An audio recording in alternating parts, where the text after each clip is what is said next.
વચનામૃત પત્રાંક 323 પત્રાંક 323 મુંબઈ મહાવદ બીજ રવિ 1948. આ પત્ર પણ સૌભાગભાઈ ઉપર છે. એમાં કૃપાલદેવે ખાલી 2 જ લીટી લખી છે. અત્ર સમાધિ છે, પૂર્ણ જ્ઞાને કરીને યુક્ત એવી જે સમાધિ તે વારંવાર સાંભળે છે.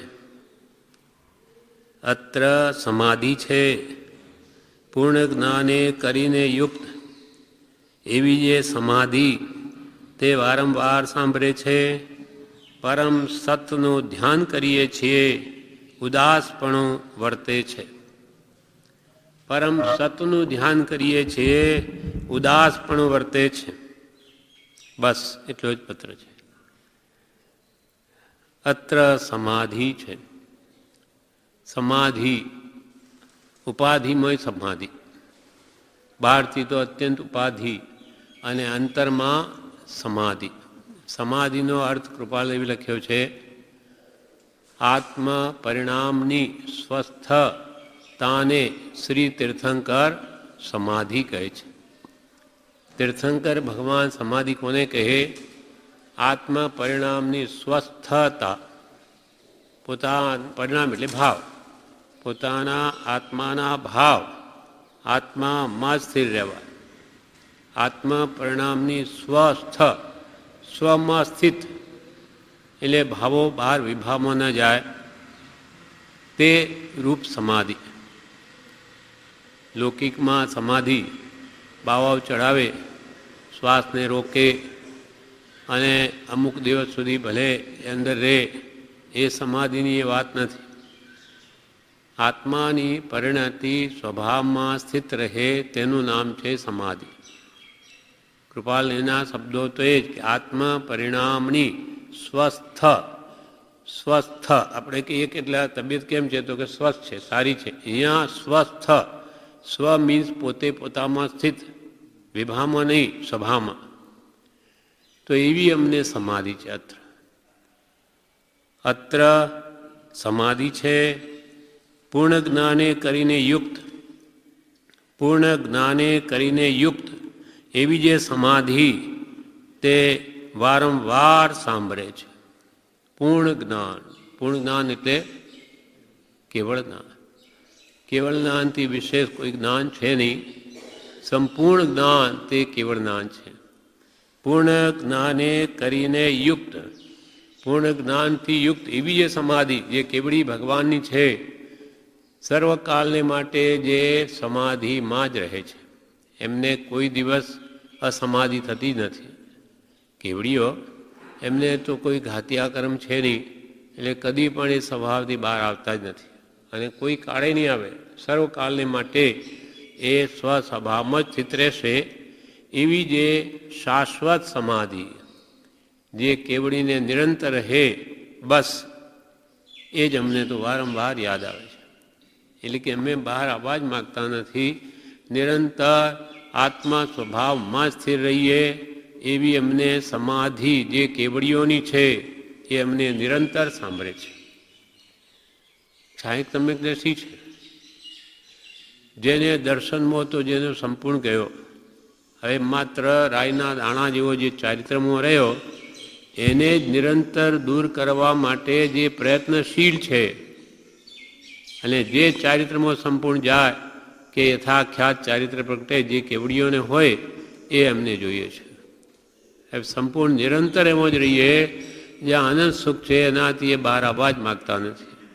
પણ જ્યાં સુધી ચારિત્રમાં ભલે સંજ્વલ હોય કે ગમે તો એ પ્રત્યાખ્યાનાવણી હોય, એ બધા જ કેમ નાશ પામે એ જ લક્ષ્ય છે એમનો, બીજો કોઈ લક્ષ્ય નથી. સાંભળ્યા એટલે નિરંતર અમને એ જ સાંભળે છે. ના, અહીંયા સમાધિ સાંભળે છે. કેવળી ભગવાન જે નિરંતર સ્વભાવમાં રમે, જ્યાં વિભાવ ઘાતિયા કર્મ છે નહીં, નાનાવણીય, દર્શનાવણીય, અંતરાય અને મૌનીય, આ 4 ઘાતિયા કર્મ કહેવાય. એ જ્યારે સંપૂર્ણ નાશ પામે ત્યારે જ કેવળ જ્ઞાન થાય. પછી 4 અઘાતિયા કર્મને કેવડીઓને કે તીર્થંકરો સદે એ નામ, ગોત્ર, આયુષ્ય અને વેદનીય એ આત્માને કંઈ હાનિ ન પહોંચાડે. આત્માનો અંદર સુખ જ અનુભવે. પણ એ શરીર છે એને આશ્રિત છે. નામ કર્મથી શરીર બન્યું અને શરીર છે ત્યાં સુધી ગોત્ર છે, ગોત્રકર્મ છે, અને શરીર છે ત્યાં સુધી સાતાભેદની. તીર્થંકરોને મુખ્યત્વે સાતાભેદની હોય. સાતાભેદની ન હોય, સુખ જ હોય શરીરનું પણ. એટલે વેદનીય કર્મ અને આયુષ્ય કર્મ, આયુષ્ય છે ત્યાં સુધી શરીર રહેશે અને શરીરને આશ્રિત જ આ બીજા 4 અઘાતિયા કર્મ છે. એટલે આત્માના ગુણને કોઈ ઘાતી શકે નહીં, માત્ર શરીર છે માટે છે. સિદ્ધ ભગવાનને એ પણ ગયા. સિદ્ધ ભગવાનને શરીર નથી. સિદ્ધ ભગવાને 8 કર્મ નાશ પામ્યા અને અરિહંતને તો 4 જ ગયા. તો બેમાં મોટા કોણ? સિદ્ધ ભગવાન. તો પછી નવકારમાં પહેલા નમોરિયંતાણમ કેમ, પહેલા નમો સિદ્ધાણમ કેમ નહીં? કૃપાલવે લખ્યું છે એનો ખુલાસો કે સિદ્ધ ભગવાન મોટા, એમાં 2 મત નહીં, પણ એ આપણને કંઈ ઉપયોગી નથી. આપણું કંઈ કલ્યાણ કરવામાં એ સાહેબૂત નથી, સભામાં સ્થિત છે. આપણને મદદરૂપ તે અરિહંત થાય છે, આપણા માટે ઉપકારી અરિહંત છે. એટલે ઉપકાર પોઈન્ટ ઓફ વ્યૂ, એટલે ઉપકાર ને મુખ્યતાને લઈને પહેલાં નમો અરિહંતા, પછી નમો સિદ્ધાર્થ. જોકે આજે તો એ આપણા 24 તીર્થંકરો પણ સિદ્ધ જ બનેલા છે. પણ પહેલાં નમો અરિહંતાણમ કેમ કહ્યું? સિદ્ધ ભગવાન મોટા છે તો કે મોટા છે પણ મારા માટે તો અરિહંત ઉપયોગી છે. એટલે ઉપકારના લક્ષ્ય દ્રષ્ટિકોણથી પહેલાં અરિહંત. સિદ્ધ ભગવાન મોટા જ છે. હું અરિહંતને પહેલાં યાદ કરું તો સિદ્ધ ભગવાન નાના થઈ જશે? કોઈ દિવસ નહીં થાય. મોટા એ મોટા જ રહે. જેમ કે આપણને 1,00,000 2 લાખની જરૂર પડી, આપણે મિત્ર કરોડપતિએ છે ને લખપતિએ છે. કરોડપતિવાળાને જઈને કહ્યું કે ભાઈ મારે આ 2 લાખની મદદ જરૂર છે, આ કામ એવું આવી ગયું, નહીં તો મારે મોટું નુકસાન જાય એમ છે. એને ના પાડી દીધી કે ભાઈ મારે સગવડ નથી. પછી લખપતિ પાસે ગયો. એ મિત્રે કહ્યું કે હા લઈ જા, તારું કામ કરી લે, તારે આવી આપત્તિ આવી પડી. હવે લખપતિ 2 લાખ આપ્યાનું કામ નીકળી ગયું, તો હવે કોને યાદ કરશે આખી જિંદગી? ઉપકાર કોનો માનશે? કેમ કરોડપતિનું નહીં? એ તો મોટા છે. મોટા એ મોટા જ છે, પણ મારું કામ તો લખપતિથી નીકળ્યું છે, એટલે મારા માટે એ મોટો. તેથી કંઈ એ કરોડપતિ લખપતિ નહીં થઈ જાય, એ કરોડપતિ જ રહે. તેમ ભગવાન સિદ્ધ ભગવાન એ સિદ્ધ ભગવાન જ રહે. મારે ઉપકાર એ અરિહંતે કર્યો છે, માટે મારા માટે પહેલાં છે. આ જ વાત કરીને સદગુરુ પરમ કૃપાલને આપણે પહેલાં નમીએ છીએ. ત્યાં પણ આ જ કારણ વિચારવાનું છે. ભોયનામાં આપણે શું બોલીએ? પ્રથમ નમો ગુરુ રાજને કે જેણે આપ્યો જ્ઞાન, એ જ્ઞાને વીરને ઓળખ્યા, ટળ્યો દેહ આવ્યો. આજે ભગવાન ગુરુથી જ્ઞાન થાય. આજે ભગવાન મહાવીર અહીંયા કહેવાના આવે આપણને. વર્તમાનમાં જે ગુરુ હોય કે આજે 100 વર્ષ પહેલાં કૃપાલદેવ થઈ ગયા, જે આપણે વર્તમાન જીવોની કેવી સ્થિતિ છે જાણે છે. એટલે એ જે આપણી દશા, આપણી સ્થિતિ, આપણે માટે શું ઔષધિની જરૂર છે, શું યોજના કરવી જોઈએ કર્મમેલ કાઢવા, એ કૃપાલદેવ જાણીને આપણને દવા આપે. એમ શાસ્ત્રમાં માર્ગ કયો છે, પણ મર્મ તો સત્પુરુષના અંતરાત્મામાં રહ્યો છે. માટે જ્ઞાનીથી જ્ઞાન મળે આપણને, એ જ્ઞાન વડે આપણી યોગ્યતા વધતાં જ આપણે ભગવાન તીર્થંકરોની અદ્ભુત દશાને ઓળખી શકીએ. ત્યાં સુધી ખ્યાલ ના આવે.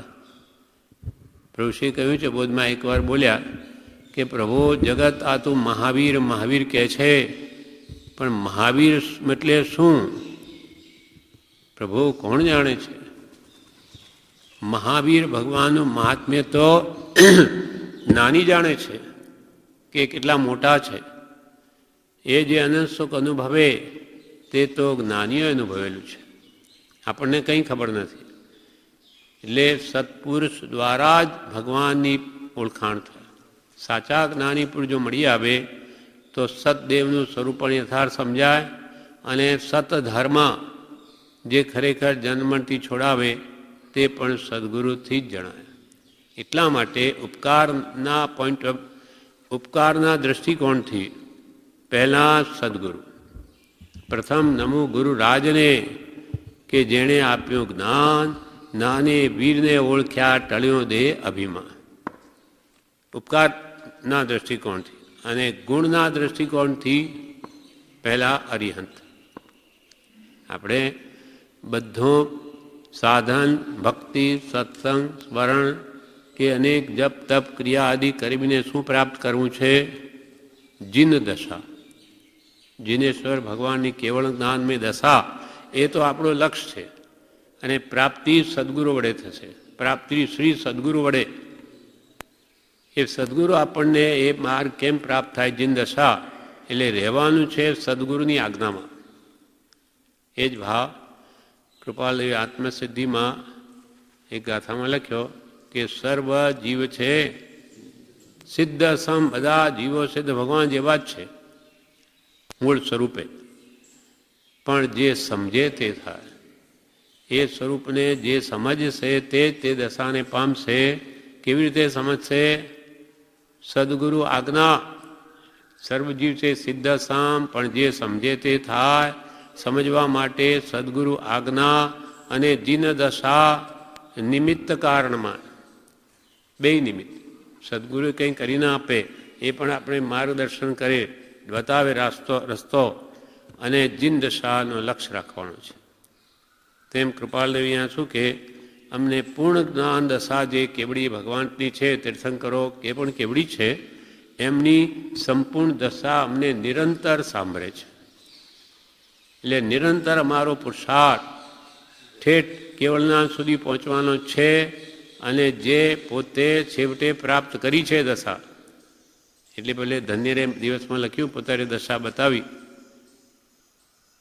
કેવળ લગભગ ભૂમિકા સ્પર્શીને દેહ વિયોગ રે, ધન્ય રે દિવસ આ અહો.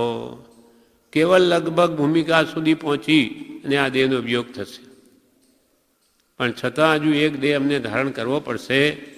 તેથી દેહ એક જ ધારીને જાસું સ્વરૂપ સ્વદેશ રે, ધન્ય રે દિવસ આ અહો. આપણો પણ સ્વદેશ કયો? આપણે બધાનો મોક્ષ. કૃપાલ કે અમે આ એક ભાવ ધારણ કરીને ક્યાં જઈશું? સ્વદેશમાં. પોતાનો જે દેશ, પછી ત્યાંથી પાછું આવવાનું કોઈ દિવસ પણ હોય નહીં. તેમ બધા આત્માઓ મુક્તિ મેળવવાના જ ઈચ્છુક છે. સિદ્ધ દશા અનંત સુખમય શાશ્વત સર્વકાળને માટે. પણ સદગુરુ ઉપકાર પોઈન્ટ દૃષ્ટિકોણથી મુખ્ય પ્રથમ છે. માટે પ્રથમ નમો ગુરુરાજને કે જેણે આપ્યું જ્ઞાન. એ જ્ઞાનના બળે વીરને ઓળખ્યા, ભગવાન મહાવીરને ઓળખ્યા. ત્યારે શું થયું? ટળ્યું દેહ અભિમાન. દેહ તે હું છું એ અભિમાન ગુરુથી જાય. ભગવાન આજે કહેવા ના આવે કે ભાઈ તમે દેહમાં આત્મબુદ્ધિ છોડો કે પરમાં મારાપણું કાઢો. એ દ્રષ્ટાંત પણ કૃપાલદેવે આપણે સમજાવ્યું કે એક જણને તરસ લાગી છે, પાણી પીવું છે. તો એને કીધું કે ભાઈ મને પ્યાસ તરસ બહુ લાગી છે, એટલે એક પાણીનો લોટો લાવો. તો સામેવાળી વ્યક્તિ કહ્યું કે પાણી શું, આખો દૂધનો ભરેલો સમુદ્ર છે, જા પી લે ત્યાં. તો કે ક્યાં છે? એ તો કે લાખો ગાઉ દૂર છે. તો તું કેવી વાત કરે, હું તો અહીંયા મરું છું, મને તરસ લાગીને તું બતાવે ક્ષીર સમુદ્ર, ત્યાં કેવી રીતે હું જઈ શકું? એટલામાં કોઈ બીજા એક પાણીનો કળશો લાવીને આપ્યો, પીધો, તૃષા છીપી અને મરતા બચી ગયો. તો કોનો ઉપકાર માને? પાણીનો એક કળશે જે. તેમ સદગુરુ છે એ ભગવાન તીર્થંકરોનું જે અનંત સુખ છે એનો અંશ એમને અનુભવ છે જ. હવે એ પુરુષ આપણું આ દુઃખ ફેડી શકે. પેલા મોટા ક્ષીર સમુદ્ર જેવા છે ભગવાન, પણ આપણે શું કામ આવે આજે? ક્ષીર સમુદ્ર જ છે, એ કંઈ પાણીનો નહીં થાય, દૂધનો જ રહે. મારા માટે તો અહીંયા તરસ છિપાવનાર જે હોય એ મારા માટે ઉપયોગી છે. સદગુરુની ભક્તિ જે નિરૂપણ કરી છે, શા માટે? શિષ્યના કલ્યાણને માટે. આપણને કૃપાલદેવ પ્રત્યે જો ખરી અંતરથી ભક્તિ પ્રગટે, પ્રેમ આવે, તો એમનું કહેલું આપણા જીવનમાં ઉતરે. શું કહ્યું છે એમને? બધી આજ્ઞાઓ આપી છે, આપણને આચરવાનું મન થાય. ક્યારે થાય? એમના પર વિશ્વાસ હોય, દ્રઢ શ્રદ્ધા હોય, તો જ આપણે એનું આચરણ કરીશું, કોઈ નહીં કરે. આપણા કલ્યાણને માટે યોજના છે કે તમને કોઈ પણ નાની પુરુષ પ્રત્યે પ્રેમ જ ના આવે, શ્રદ્ધા ના આવે, તો એની વાત એક પણ તમારાથી માન્ય નહીં થાય.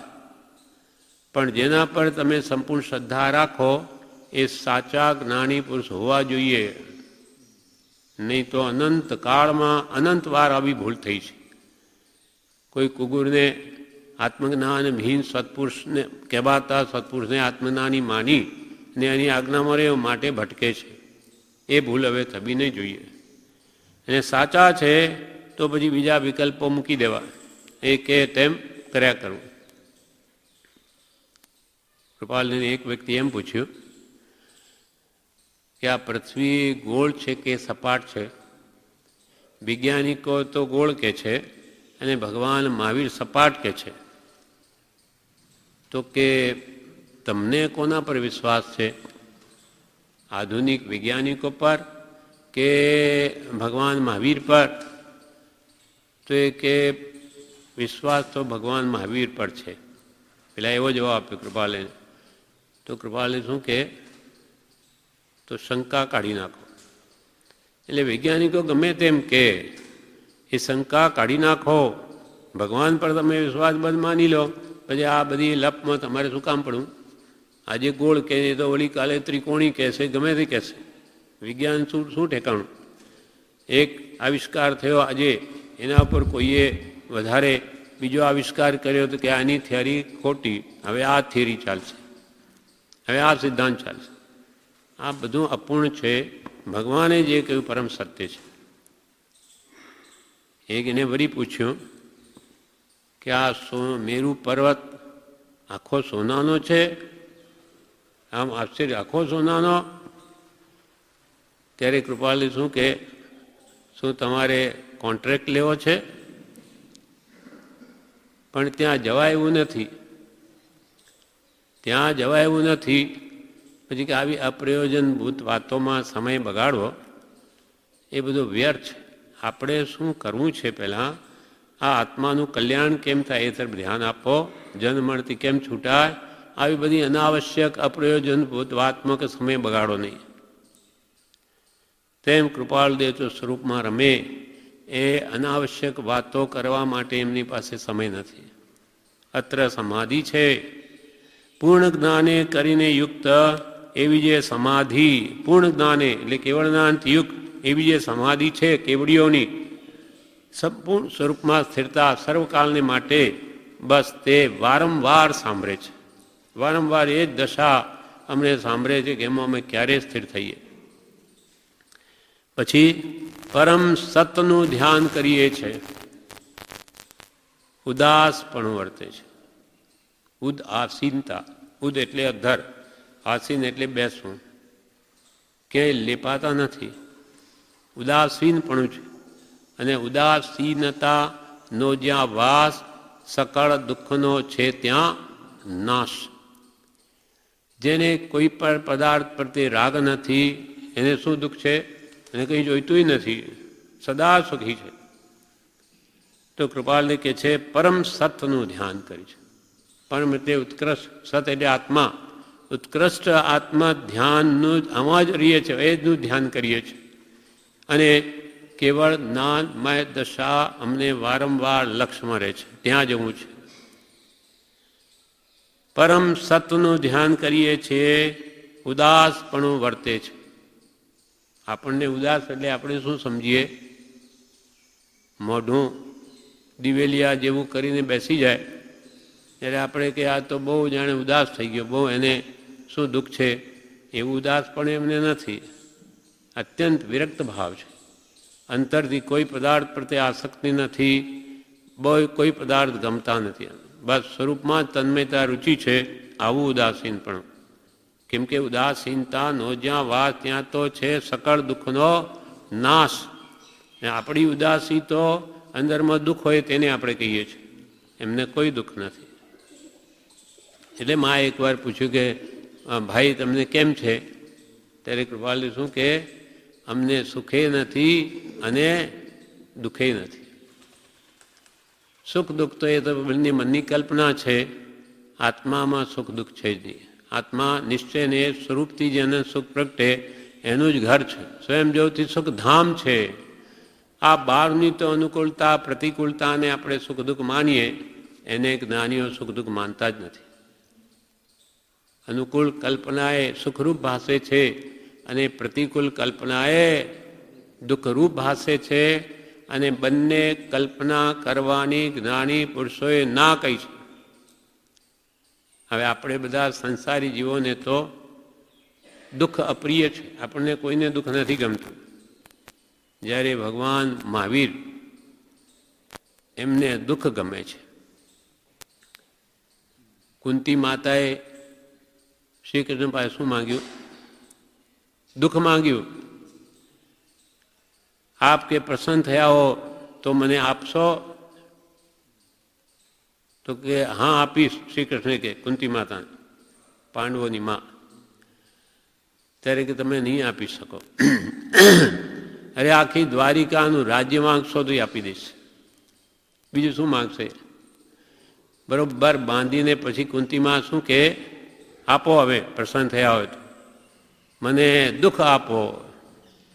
અરે આ શું માંગ્યું તમે? તો કે મને દુઃખમાં જ ભગવાન સાંભળે છે, સુખમાં નથી સાંભળતા. તેમ ભગવાન મહાવીર આ તો સિદ્ધાર્થ રાજાના પુત્ર છે, એટલે કોઈ એમને દુઃખ ના આપે દીક્ષા લીધા પછી. હવે નિર્જરાનું એમને પ્રબળ સાધન જોઈએ છે. કોઈ મારે પીડે દુઃખ આપે તો એમને આનંદ થાય ખૂબ. હવે કરવું શું? એટલે પછી અનારે દેશમાં જાય છે, જ્યાં પછી ઓળખે નહીં. આ નગ્ન હતા તે ટાઈમે તો એવી શક્તિ હતી, દિગંબર હતા. એટલે ત્યાં પછી પેલા અનારી લોકો કે આ નાગો ક્યાંથી આવ્યો? એટલે એને મારે પીટે કૂટે, કૂતરા છોડે શિકારી. ત્યારે ભગવાનને ખૂબ આનંદ થાય. હવે સુખ સારું કે દુઃખ સારું? આપણને લૌકિક શાતાનું સુખ ગમે છે, જે ભગવાનને અપ્રિય છે. એમને આ દુઃખ ગમે છે. એટલે સુખ દુઃખ બંને મનની કલ્પના છે. એકને આ સુખ ગમે ને એકને દુઃખ ગમે. એટલે કૃપાલ બંને મનની કલ્પના છે ને તે કરવાની જ્ઞાની પુરુષોએ ના કહી છે. એટલે કૃપાલ કે અમે સુખીએ નથી દુઃખીએ નથી, જે ઉદય છે તે પ્રમાણે છે. શરીર શરીરનું કામ કરે, અમે અમારું કામ કરીએ છીએ. શરીરમાં આશાતા હોય તો હોય, અમારે એને શું? ઋષિ જેવા કે અમે આ દેહથી ભિન્ન થઈને બેઠા બેઠા ચકરી ચડે, બેભાન થઈ જવાય, તાવલી આવે, પણ આ દેહથી જુદા થઈને બેઠા બેઠા જોવાની મજા પડે છે. પોતાના શરીરમાં ચકરી ચડે, બેભાન થઈ જવાય, રોગ આવે, તાવલી, તોય પ્રભુને આનંદ થાય છે. વાલે પ્રતિકૂળ પ્રસંગ છે એ જીવને તરવા બરાબર છે. તેમાં ઉપયોગ ખૂબ જાગૃત રહે, વૈરાગ્ય ભાવ જાગૃત રહે. સુખમાં ભૂલી જવાય. એટલે કહ્યું એક સંતે કે દુઃખ મેં સુમિરન સબ કરે પણ સુખ મેં કરે ન કોઈ. જો સુખ મેં સુમિરન કરે તો દુઃખ કાહે કો હોય. સુમિરન એટલે સમરણ. દુઃખ આવે ત્યારે ભગવાન યાદ આવે. હે ભગવાન, આ મને જ જોયો આપે, આ બધું દુઃખ મને જ કેમ મોકલી દીધું. પણ ભગવાન વળી દુઃખ આપતા હશે કોઈને? ભગવાન તો દયાળુ છે. ત્યારે એને ભગવાન યાદ આવે, હે ભગવાન, આ મારું દુઃખ લઈ લે. એમ દુઃખ મેં સુમિરન સબ કરે પણ સુખ મેં કરે ન કોઈ. એટલે કે દુઃખ આવે ત્યારે તો ભગવાન સાંભળે અને સુખનો ઉદય આવે ત્યારે સોની સાંભળે કે ભાઈ ચલો દાગીના ઘડાવી લઈએ, પૈસા છે, કામ લાગશે, અલંકાર બનાવી લઈએ, ત્યારે એને એવું સૂજે. પણ કે જો સુખ મેં સુમિરન કરે, સુખી અવસ્થામાં પણ જો ભગવાનની ભક્તિ કરે તો દુઃખ કાયક હોય. એને દુઃખ હોય તો એ દુઃખ માનતો નથી. કૃપાલે કહ્યું કે પ્રભુશ્રીએ કહ્યું મુખ્યત્વે પુણ્યશાળીઓને દુઃખ હોતું નથી. અને કર્મને આધીન કોઈ દુઃખ આવી પડે તો એ દુઃખ માનતો નથી. કેમ કે એને એક પ્રકારનો આધાર મળ્યો છે, જીવવાનો આધાર મળ્યો. કૃપાલે કહ્યું કે આ દેહથી ભિન્ન આત્મા છે, આ દુઃખ તારું નહીં, એ કર્મને લઈને શરીરમાં છે, તું તો એ દેહથી ભિન્ન છું. એ ભાવ જેટલા પ્રમાણમાં આપણે દ્રઢ થયો હોય તેટલા પ્રમાણમાં આપણને રોગ વખતે, તાવ વખતે, બીમારી વખતે જુદાઈ રહી શકે અથવા શાંતિ રહી શકે, ક્ષમતાભાવ. એટલે આપણને આધાર મળ્યો છે. બીજા સત્પુરુષનું વચન ન સાંભળ્યું હોય એ તો દેહને જ પોતાનું સ્વરૂપ માનતો હોય તો પછી એને તો એ બાપરે આ ક્યારે મને આવી ગયું. ઘરમાં બધાને ઊંચા ઊંચા કરી દે, કંઈ કરતા નથી તમે લોકો, ધ્યાન નથી આપતું મારે. જ્યારે મોક્ષને કે ઠીક એક નિમિત્ત છે, એ થવાનું નહીં થવાનું કર્મને આધીન છે, કંઈ ઔષધિઓ ઠીક કરે જ એવું કંઈ નથી. જો આપણે પાપનો ઉદય હોય તો એ જ દવા આપણો રોગ વધારી દે, વિશેષ વધારે બીમારી વધારી દે એવી દવા આવી જાય, ઉલટું જ પડે. કર્મનો મંદ ઉદય હોય તો દવા કામ કરે, નહીં તો ઉડતો રોગ વધી જાય. એટલે કૃપાલ કે અત્ર સમાધિ છે પૂર્ણ જ્ઞાને કરીને યુક્ત એવી જે સમાધિ તે વારંવાર સાંભળે છે. પરમ સતનું ધ્યાન કરીએ છીએ. પરમ સત, શુદ્ધ આત્મા, પરમ સતનું ધ્યાન કરીએ છીએ. ઉદાસ પણ વર્તે, કોઈ પદાર્થમાં અમને રાગ નથી, મોહ નથી, બસ સર્વ પ્રત્યે ઉદાસીનતા છે અને સ્વરૂપમાં રમીએ છીએ. આ 323માં પત્રમાં 2 જ લીટી લખી. હવે 324માં પત્ર